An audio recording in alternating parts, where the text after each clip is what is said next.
하나님 말씀은 열왕기상 3장 3절에서 6절까지 말씀입니다. 구약성경 514쪽입니다.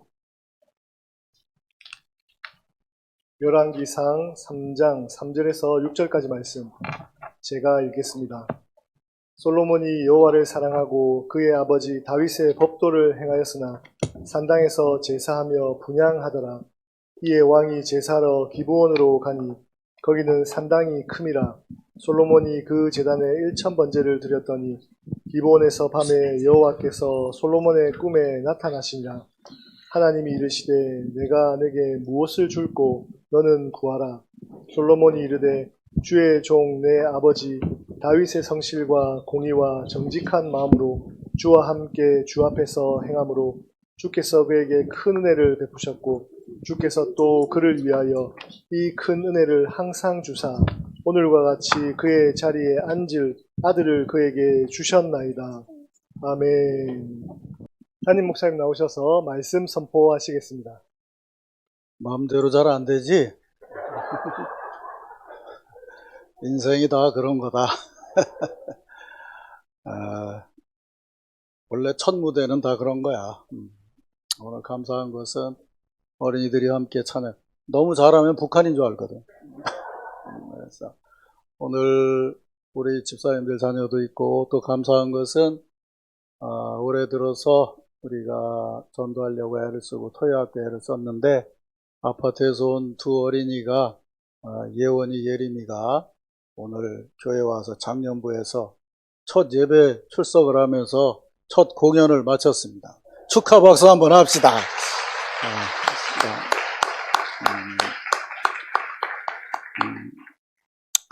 오늘 5월 첫 주일은 부활절 5번째 주일이고 한국 전통 절기로는 어린이 주일입니다. 이 시간에는 열왕기상 3장에서 말씀을 봉독을 했는데 이 말씀을 중심으로 사랑하는 자녀를 위하여라는 제목으로 말씀을 드리겠습니다. 요즘도 이런 말을 쓰는지 모르겠는데 저희들이 어린 시절에는 5월은 계절의 여왕이다 그렇게 말하곤 했어요. 아마 1년 12달 중에 제일 꽃이 많이 피고 아름답고 또 생동감이 있고 그래서 대부분 대학의 축제도 5월에 갖곤 했죠. 근데 이제 기상이 하도 변해서 5월인데 거의 태풍같이 비가 오고 이런 일들이 있어서 참 요즘엔 어떻게 해석을 해야 될지 모르겠습니다만 어쨌든 영남 지역에는 비가 많이 와서 피해가 좀 있었지만 그래도 한반도 전체로는 이번 비가 많은 가뭄을 해결을 해줘서 여름 농사에 걱정을 덜게 했다 그러니까 우리는 고마운 마음으로 5월을 시작하게 됩니다. 이 계절의 여왕인 5월을 우리는 가정의 달로 정하고 가정을 마음에 품고 한 달을 지나게 됩니다. 우리 가정이 이랬으면 좋겠다, 이래야 한다, 아주 소박하면서도 또 소망이 있고 그리고 아름답고 품이 있는 그런 가정을 마음에 품고 5월을 지나게 됩니다. 근데 그 가정의 달을 시작하는 첫 주일을 우리는 어린이 주일로 예배를 드립니다. 이것은 세상의 경쟁적이고 또 경제적이고 합리적인 사고와는 차원이 다른 가정의 축복과 아름다움은 어린아이 같음, 자녀들과 함께하면서부터 시작된다고 하는 믿음으로 우리는 5월의 첫 주일을 어린이 주일로 정하고 또 예배를 드리며 축복을 나누고 있습니다. 설교 말씀을 더 드리기에 앞서서 여러분들을 진심으로 축복합니다. 이 아름다운 가정의 달에 여러 성도들의 가정에 여러분의 자녀들에게 하나님의 크신 은총과 사랑이 함께하기를 주의 이름으로 축원합니다. 이런 축복을 마음에 담고 오늘 함께 예배에 참여한 옆에 있는 성도들에게 우리 축복의 인사를 나눕시다. 이렇게 축복하죠. 하나님 축복이 가정에 넘치기를 바랍니다. 이렇게 축복하시기 바랍니다. 한 번 더 하겠습니다. 하나님 사랑이 자녀들에게 충만하기를 바랍니다.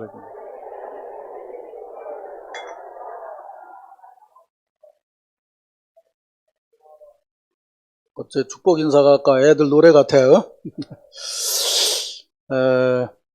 우린 이렇게 우리의 가정 또 우리 자녀들이 하나님의 축복과 사랑 안에서 늘 그런 삶을 살아가기를 바라고 기도하면서 살아가고 있습니다. 그렇다면 그런 마음으로 살아가는 부모로서 우리들이 자녀들에게 해줄 수 있는 또 해야 할 가장 중요한 일은 무엇이겠는가? 전 세대, 그러니까 한국 전쟁 전 세대 혹은 전쟁 세대인 우리의 부모들은 먹을 것이 없어서 너무도 고생을 했기 때문에 아이들을 키우는데 가장 중요한 것은 먹이는 것이라고 생각을 했습니다. 요즘도 그분의 책이 있는지 모르지만 우리가 젊은 시절에 육아 코너에 가면 유명한 스포크 박사의 유아교육책이 있었습니다. 근데 그 책이 이렇게 두꺼운 책인데 그 책 전체에 흐름은 뭐냐면 아이들을 양육하는데 가장 중요한 것은 뭐냐면 잘 먹이는 거다. 애들이 울면 무조건 먹여라. 이게 이제 그분의 생각의 근본이었어요. 그러니까 2차 대전을 겪고 한국전쟁까지 이어지는 그런 와중에 너무도 가난하고 또 먹을 것이 없어서 그저 중요한 일이 있다 그러면 자녀들을 잘 먹이는 것이다. 그렇게 생각을 하고 자녀들을 키워왔습니다. 제가 부산에 처음 왔을 때, 30년 전에 처음 왔을 때 부산에 와서 보니까 나는 아직 여긴 6.25가 안 끝난 것 같더라고, 느낌이. 난 여기 제2의 도시라고 그랬는데 아니더라고요. 신방을 가니까 할머니들, 아줌마들 할 것 없이 모두가 내놓는 게 뭐냐면 떡하고 먹을 거예요. 안 먹으면 굉장히 서운해해요. 그래서 부산에서 목회를 하려면 부목사는 배통이 큰 사람이 하나 있어야 된다. 담임 목사가 먹는 거를 먹어라. 그래서 우리 박 목사님이 있는 거예요. 김 목사님은 자격 미달이고. 그래서 담임 목사가 못 먹는 걸 먹어줘야 돼. 그래야 신자들이 목사님 우리 위해서 우리 집에 오셔서 잘 잡수셔서 좋다. 이게 다 전쟁을 겪었던 우리들 마음속에 있는 그런 거죠. 그래서 제발 좀 한 집 걸로 한 집만 준비를 하라 그러면 한 집 걸르면 그 집은 막 서운해가지고 막 그래 우리 목사님 나를 미워해갖고 우리 집에서 밥도 안 잡수시려고 한다고 그러고 막 이러고 그런다고요. 목사는 괜찮은데 신부들은 또 술을 내놔서 신방 다 끝낼 때쯤 되면 하고 다닌다고 그러더라. 집집마다 다 먹어가지고 그런다고 그러더라고요. 근데 좀 살만해지니까 이제 우리 관심이 뭐냐면 이제 교육으로 바뀌었죠. 그건 지금까지도 이어지고 있어요. 어쨌든 뭐 자녀들을 양육하는데 가장 중요한 것이 있다면은 애들 교육일 거다. 사실은 이것도 전전에 영향이 있는 것 같아요. 우리 작은아버지가 그랬어요. 우리 사도는 경찰서장이라도 한 명 있었으면 좋겠다. 왜 그러냐 그랬더니 어렸을 때 순사가 하도 무서워서 일본 순사를 보면 하도 겁을 내서 순사 같은 사람만 한 명 집안에 있어도 되겠다. 그래서 자녀들 교육하라고 애를 써서 키웠죠. 그래서 사실은 그 부모들의 희생과 그 양육 덕에 많이 배워서 정말 교육의 인프레이션이 될 정도로 많이 배웠어요. 근데 이제 지금은 세상이 급격히 변화되어져 가고 있어서 그 배움의 질도 문제가 되고 배움의 카테고리도 문제가 되고 여러 가지 변화가 나타나고 있어요. 아무튼 앞으로는 뭔가 대단히 다양해질 터인데 우리의 생각을 넘어서서 다양해지는 시대가 되겠죠. 얼마 전에 어떤 목사님이 글을 썼는데 미국에 있는 목사님인데 요새 챗봇인가 뭐 그런 게 있잖아요. 설교 주제를 주고 본문을 줬더니 컴퓨터가 자기보다 설교를 잘 쓰더라는 거예요. 또 다시 또 주제를 주고 또 쓰라고 그랬더니 그거하고 다르게 썼는데 자기가 쓴 것보다 잘 쓰더라는 거예요. 그러니까 이제 내가 썼는지 컴퓨터가 썼는지 여러분 잘 구분해야 돼. 우린 그런 시대를 안 살려서 다행인데 그런 시대가 됐다고요 이제. 사람이 뭘 연구하면 한다는 것이 이제는 의미가 없어질 수도 있게 되지 않겠냐. 이 제한을 두지 않으면 그런 시대를 하고 있어요. 소설가도 그런 얘기를 하더라고요. 제목 주고 주제 주고 소설 쓰라고 했더니 자기가 쓴 것보다 더 잘 썼더라는 거야. 이런 시대를 지금 이제 살아가게 된다고요. 그렇다고 그러면 물질적이고 세상적인 기준으로 봐서 우리가 자녀들에게 해줘야 될 것은 너무도 많고 너무도 무거운 것이 많은데 우리는 신앙인으로서 생각을 했을 때 예수 그리스도의 뒤를 따라가는 신앙인으로서 우리에게 가장 중요한 것이 있다 그러면 이미 여러분들이 잘 아시는 대로 신앙생활의 본을 보이는 삶을 사는 것이죠. 믿습니까, 여러분? 이 변화 많고 유혹 많은 세상에서 우리의 자녀들이 신앙 안에서 성장하고 신앙의 길에 머물면서 신앙의 사역을 감당하는 신앙인으로 자라나갈 것을 바란다면 가장 중요한 것은 바로 부모인 우리들의 바른 신앙생활의 모습인 것이죠. 이것은 아무리 시절이 변해도 변함없이 중요한 것임을 성경은 분명히 우리에게 증언하고 있습니다. 그런 생각을 마음에 담고 오늘 본문 6절 말씀을 보면 솔로몬이 하나님께 이런 말씀을 아뢰입니다. 솔로몬이 이르되 주의 종 나의 아버지 다윗이 성실과 공의와 정직한 마음으로 주와 함께 주 앞에서 행함으로 주께서 그에게 큰 은혜를 베푸셨고 주께서 또 그를 위하여 이 큰 은혜를 항상 주사 오늘같이 그 위에 앉을 아들을 그에게 주셨나이다. 아들 솔로몬이 지금 하나님 앞에 기도하고 있어요. 자기 아버지 다윗의 신앙생활을 이렇게 고백하고 있어요. 나의 아버지는 항상 하나님과 함께 하나님 앞에서 행했습니다. 그래서 하나님께서 나의 아버지에게 큰 은혜를 주셨습니다. 바로 아들인 저에게 그 뒤를 잇게 하신 것입니다. 솔로몬은 자기 아버지가 바른 신앙인임을 분명히 보면서 살았습니다. 다윗은 억지로 본을 보이려고 해서가 아니고 솔로몬과 더불어 살아가면서 바른 신앙의 삶을 보여주면서 살았고 아들은 아버지와 같이 살면서 그것을 그대로 배웠습니다. 솔로몬은 자신이 신앙적으로 자기 아버지의 뒤를 이은 자임을 분명히 확신하고 있습니다.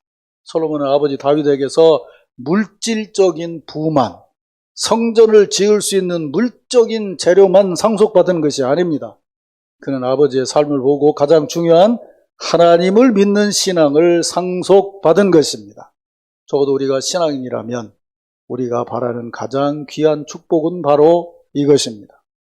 오늘 어린이 주일 예배를 드리는 사랑하는 성도 여러분, 훗날 여러분의 자녀들이 여러분 신앙을 이렇게 평가하고 따를 수 있는 축복이 함께하기를 주의 이름으로 축원합니다. 제가 가끔 얘기하잖아요. 저희 아버지는 돌아가실 때까지 젊어서는 별로 어렵게 안 살았는데 마지막에 삶이 굉장히 어려워지셨어요. 오직 신앙으로만 살았어요. 마지막엔 사고로 이제 병으로 돌아가시는데 신자들이 와서 우리 아버지에게 하는 말이 이거예요. 장로님 어떻게 사고를 당해서 이렇게 힘든 일을 당합니까? 이렇게 말하지 않고 장로님은 복을 받은 분입니다. 장로님이 복을 받은 분인 거는 아들 셋이 목회자가 됐지 않습니까? 하나님이 주신 복을 받으신 분입니다. 그래요. 우리 자신이 아버지를 보고 우리 아버지는 하나님 축복 가운데 살으셨습니다. 또 다른 사람들이 우리 아버지와 나를 보고 당신은 참 복을 받은 사람입니다. 당신은 아버지의 은혜를 입은 사람입니다. 이렇게 얘기할 수 있는 신앙의 삶을 사는 것이 신앙인의 가장 큰 축복인 줄로 믿으시기를 바랍니다. 그럼 이제 솔로몬의 기도의 음성을 조금 들으면서 우리가 자녀들과 함께 신앙의 길을 바르게 가면서 이끌어가는 그 부모의 본이 뭔가 성경의 가르침을 들어보겠습니다. 먼저 6절 중반에 보면 아주 중요한 말씀이 나오죠. 주와 함께 주 앞에서 행하는, 밑줄 좀 쳐놓으세요. 주와 함께 주 앞에서 행하는. 이게 몇천 년 전인데 어떻게 이런 말이 나올 수 있을까? 정말 현대적인 말이죠. 솔로몬이 봤을 때 자기 아버지 다윗은 주님과 함께하는 사람이었고 주님 앞에 있는 사람이었다는 거예요. 솔로몬의 이 말 속에 사실 신약성경의 내용이 다 들어있는 것 같아요. 우리의 자녀들이 하나님 앞에 기도할 때 혹은 다른 이들에게 우리를 소개할 때 우리 아버지는, 우리 어머니는 늘 주님과 함께 사시는 분이었습니다. 주님 앞에서 사시는 분이었습니다. 여러분, 그렇게 평가받는 축복이 함께하기를 주의 이름으로 축원합니다. 그렇다면 솔로몬이 왜 자기 아버지를 이렇게 하나님 앞에 고백하고 있는가, 평가하고 있는가? 다시 말하면 주님과 함께하고 주님 앞에서 행하는 신앙인됨이라는 건 뭐냐? 6절 앞부분에 보면 이렇게 말하고 있죠. 성실과 공의와 정직한 마음. 그러니까 자기가 봤을 때 자기 아버지 다윗은 일부러 본을 보이려고 그런 삶을 살았던 것이 아니라는 겁니다. 또 자기가 봤을 때 솔로몬 입장에서 하나님 앞에 기도하면서 그럴듯하게 정치적이고 아부성 발언으로 우리 아버지는 하나님과 함께 살았습니다 라고 말하는 것이 아니라는 겁니다. 내가 우리 아버지를 봤더니 그분은 성실하게 사셨습니다. 그분은 의롭게 사셨습니다. 그분은 정직하게 사셨습니다. 어디서요? 하나님과 함께 하나님 앞에서 내가 얘기하지 않아도 하나님께서 아실 것입니다 라는 고백. 하나님 앞에서 하나님과 함께하는 삶을 사시길 바랍니다. 풀어서 말하면 하나님 앞에서 성실하시기를 바랍니다. 정치적인 제스처로 살지 마세요. 아이들이 더 먼저 합니다. 엄마는 목사님만 오면 청소하대? 하나님 앞에서 의롭게 사시길 바랍니다. 남 보는 데서만 그럴듯하게 뭐 하는 것처럼 하지 말고 자녀들이 그걸 볼 수 있게 삶을 사시길 바랍니다. 정직하게 사세요. 하는 건 하고 못하는 건 못하고 하나님 은혜로 산다고 정직하게 고백하는 삶을 사시길 바랍니다. 그러면 여러분 자녀들이 그 모습을 따라 살게 될 것입니다. 가정의 달을 맞아 이런 은혜가 함께하기를 주의 이름으로 축원합니다. 이런 일을 보면서 이 대목이 진짜 중요한데 내가 요즘 나이 먹으니까 이 대목을 정말 중요하다고 생각을 하는데 늘 우리 집에서 그런 얘기를 해요. 우리 딸하고도 6절 하반에 보면은 주께서 그에게 큰 은혜를 베푸셨습니다. 내가 요즘 고백하는 게 그거예요. 딸에게 아빠가 이쯤 목회를 하는 거는 다 하나님의 은혜인 것 같다. 또 우리 딸 뭐 이러고 저러고 얘기하면 너 옛날에 입사 시험 볼 때 생각해봐라. 이것 때문에 걸렸을 때 하나님 은혜로 넘어갔지 않냐. 회사에서 이런 일이 있을 때 힘들다고 했지만 그게 다 하나님 은혜라서 네가 지금 자리를 잡지 않았냐. 우리 딸이 그래. 나는 하나님 은혜로 살아간다. 너는 목사 딸이기 때문에 성도들의 기도를 먹고 산 사람이야. 그러니까 교회에 그 은혜를 갚는 삶을 살아야 돼. 그 우리 딸이 뭐라고 하면서요? 아멘. 그래. 집사잖아요. 집사. 우리 딸. 집사예요. 내가 보기에는 아직 잡사는 아닌 것 같고 집사 같아. 집사. 그래요. 우리 은혜로 산다는 거.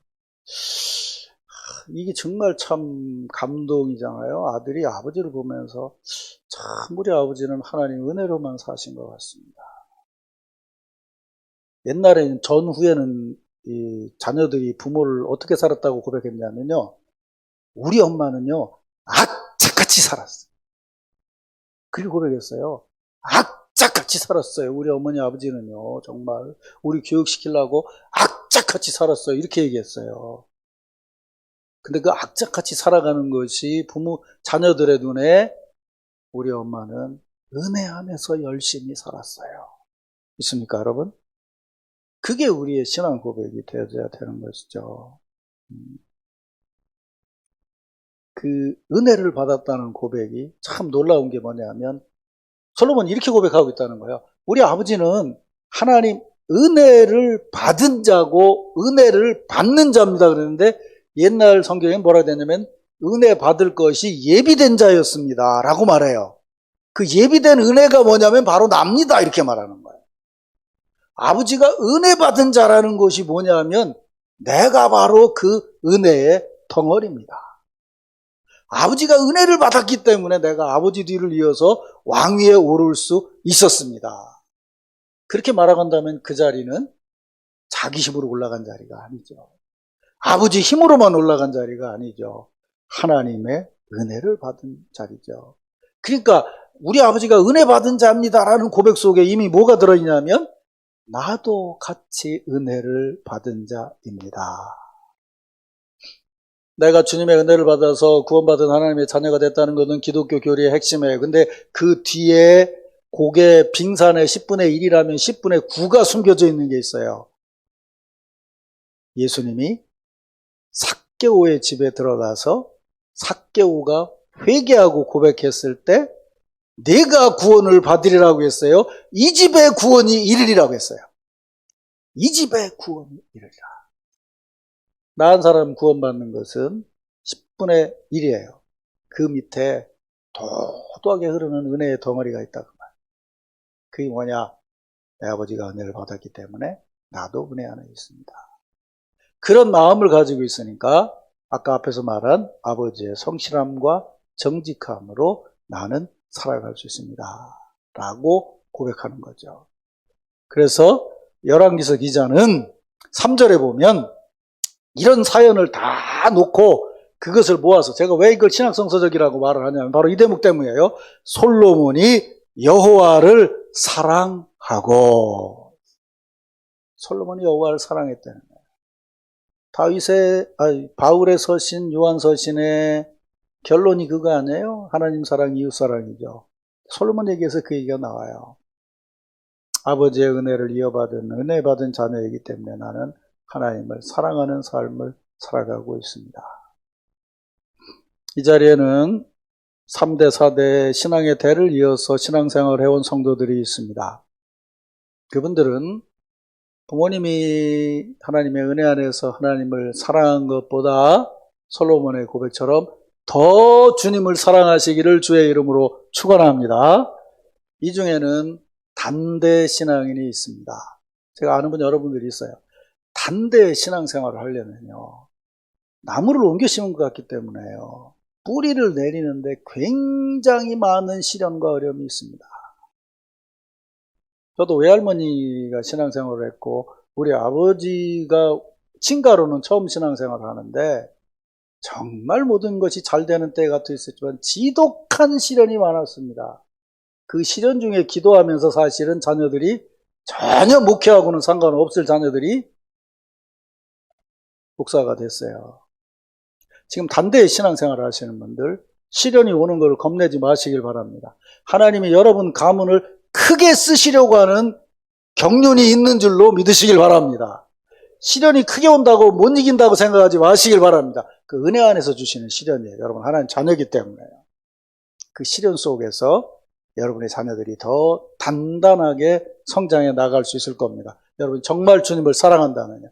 그렇게 단대 신앙생활을 시작하신 분들은 내가 우리 집안에 하나님 사랑하는 전통을 만들겠다는 마음가짐을 가지고 더 철저하게 주님 사랑하시길 바랍니다. 그 사랑함이 현실적으로 나타나는 것이 두 가지입니다. 뭐냐면 3절 중반에 보면 아버지 다윗의 법도를 행하였고 하나님께 예배를 드렸다고 합니다. 그러니까 하나님 법을 보통 목사들 설교할 때는 하나님 말씀대로 살아야 됩니다 하나 예배 잘 드려야 됩니다 라고 얘기를 하는데 그게 아니고요. 이렇게 해석해야 됩니다. 하나님을 사랑하는 사람은 근본이 하나님을 경배하는 삶이 근본입니다. 그걸 계속 실천하다 보면 그게 뭐가 되냐면 내가 살아가는 삶의 법이 됩니다.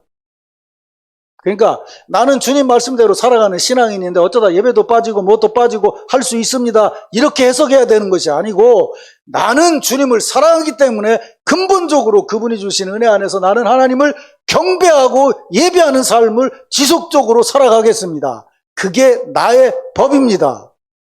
믿습니까, 여러분? 그거 법되게 만드는 하나님이 인도하시는 방법은 참 오묘하더라고요. 우리 아버지가 나이 40에 회심을 하고 예수님을 영접했어요. 근데 그게 이 유교적인 사고를 가진 분들, 그러니까 예수 믿기 전에도 남 괴롭히지 않고 남 도와주고 나의 삶 깨끗하게 살고 이렇게 산다고 생각하는 사람들은 참 예수 믿고 나서 변화된다는 것이 이렇게 쉽지 않아요. 확 변화되는 게 아니기 때문에. 조금 교회를 가니까 목사님 얘기 들어보니까 좀 이상한 것도 있고 이러고서 이제 좀 소홀해지려고 하는 찰나에 무슨 일이 생겼느냐 하면 제 밑에 동생, 성남에서 목회를 하고 있는 동생이 주일날 아침만 되면 우는 거예요. 교회 가자고. 어린 아이 이길 수 있는 부모가 없어요. 희한하게 그 녀석은 교회만 가면 안 울어. 집에서는 교회 안 가면 우는 거예요, 계속. 몰라요. 그거 나 누가 그랬는지 모르겠는데 하여튼 그랬어요, 걔가. 울어. 그래서 안 가다가도 아이가 우니까 다시 가기 시작하면서 그 은혜의 줄을 놓치지를 않았어요. 다양한 길 속에 어쨌든 중요한 것은 뭐냐 하면 내가 예배드리는 것이 나의 질서요, 법이 돼야 됩니다. 믿습니까, 여러분? 뭐 구창모 노래처럼 어쩌다 마주친 그렇게 주님 만나면 안 돼? 그게 아니고 매일 주님 앞에 예배드리는 것이 법이 돼 있어야 돼요. 당연히 주일이면 교회 가는 거고, 당연히 내가 아침에 일어나면 기도하는 거고, 저녁에 잠자리에 들기 전에는 성경 한 구절이라도 읽고 내 자신을 돌아보고 하는 것이 주님을 사랑하는 것인 줄로 믿으시길 바랍니다. 제가 얘기했잖아요. 난 눈만 뜨면 보는 게 뭐였냐면 일찍 깨면 우리 아버지 기도하는 거였고, 조금 더 자고 깨면 우리 할머니 엎드려서 성경 읽는 거였어요. 어려서 늘 본 게 그거였어요. 자다가 2시쯤 깨면 우리 아버지는 천식 때문에 일어나가지고 기도하셨어요. 조용하게 기도하셨어요. 한 6시쯤 깨면 우리 할머니 밥 하려고 불 때 놓고, 그리고 이거 보재기 해서 이렇게 묶고, 세타 두꺼운 거 입고, 그리고는 물 끓을 때까지 이렇게 쭈그리고 앉아서 성경 읽었어요. 내가 보기에는 우리 할머니가 성경 내용을 읽는데 무슨 내용인지 다 머리는 좋은 분이니까 알긴 알았겠죠. 대단하게 뭘 알아서가 아니에요. 늘 삶의 모습이 그거였어요. 무릎 꿇고 기도하고, 무릎 꿇고 하고. 제가 재수할 때 같이 있을 때 뭐가 안 돼서 교회 안 가려고 그러면 우리 할머니 와서 한참 얘기, 나 기분 나빠서 안 가. 그럼 우리 할머니 하지 말아요. 그래도 교회는 가야 한다. 뭐라고 하면 그 다음에 하지 말씀이, 그래도 교회는 가야 한다. 이게 우리 할머니 정답이었어요. 근데 가는 게 나아. 안 가면 갔다 와서 밥장머리에서 설교하면 1시간 반을 하는데 차라리 목사님 설교 30분 듣는 게 낫지. 그대로 해요, 우리 할머니. 근데 길어요. 1시간 반이야. 밥 먹다 가니까 도망도 못 가고 들어야 돼. 그러다가 목사로 소명을 받았다니까요, 제가. 여러분 가정의 여러분 자녀들은 우리 엄마가 늘 이렇게 산다라고 여러분의 어떤 특징을 얘기할 때, 딱 하면 생각나는 특징을 얘기할 때 그게 뭐냐는 거예요. 그게 뭐냐고요. 신앙은 절대로요, 들러리나 장식품이 아닙니다. 하늘 보좌를 버리시고 세상에 내려오셔서 우리를 구원하신 주님과의 만남이에요. 지독하게 치열한 사랑의 만남이라. 근데 그걸 어떻게 액세서리처럼 생각할 수 있어요? 이주의 저주를 바꿀 수 있어요? 찾다 안 찾다 할 수 있어요? 아니에요. 여러분 자녀들이 여러분을 볼 때 우리가 복받은 것은 우리보다 한 세대 전 세대 신앙인들이 뭘 알지 못하면서도 그렇게 살았던 그 습관이 자녀들에게 보여줬던 것이 힘이 됐던데, 우린 그들보다 많이 배웠고 그들보다 합리적이고 분명한 계산도 알고 계획도 알아요. 계획도 알고 계산도 알지만 몸에 배어있지를 않아요. 그래서 흔들려요. 그게 중요한 게 아니고 습관과 성품과 삶이 배어있어야 돼요. 그걸 달리 말하면 뭐라고 하는 게 성실과 정직함, 예배고 법이래요. 사랑하는 성도 여러분, 가정의 달을 맞이해서 요즘 젊은 청년들이 아이를 안 낳는다고 그러잖아요. 결혼 가장 큰 이유가 뭐냐면 자녀 양육비 때문이라는 얘기를 하잖아요. 그리고 삶이 풍요로워졌기 때문에 너무 힘든 삶을 살고 싶지 않다는 것도 있겠죠. 그런데 어쨌든 요즘 시대를 살아가는 것을 보면은 예전과는 많은 것이 달라진 것만은 사실이에요. 성경은 수천 년 전부터 지금까지 이어지는 전통을 말하기 때문에 오늘 젊은이들에게나 이렇게 현실적으로 적용이 안 되는 부분이 혹 있을지도 몰라요. 그러나 살아보면 그것은 우리가 시간에 따라서 변해서 적용이 될 수도 있고 안 될 수도 있는 것이 아니고, 신앙의 진리는 이것을 초월하고 이것보다 밑에 있는 근본이에요. 하나님을 경외함은 형편과 사정을 따라서 바뀌어질 수 있는 것이 아니고 우리 삶의 근본이에요. 우리 삶을 넘어서는 것이에요. 그것 없이는 못 살아요. 믿습니까, 여러분? 우리 자녀들을 그렇게 양육할 때에 우리는 작지만 소중한 신앙의 전통을 이어갈 수 있을 것입니다. 가정의 달을 맞아서 우리 성도들의 가정의 자녀들이 하나님 은혜와 사랑 안에 성장하기를 주의 이름으로 축원합니다. 여러분들이 자녀를 사랑한다면 하나님 앞에서 하나님과 함께 사시기를 바랍니다. 자녀들과 함께 말입니다. 이런 은혜와 축복이 여러분 모두에게 함께하기를 주의 이름으로 축원합니다.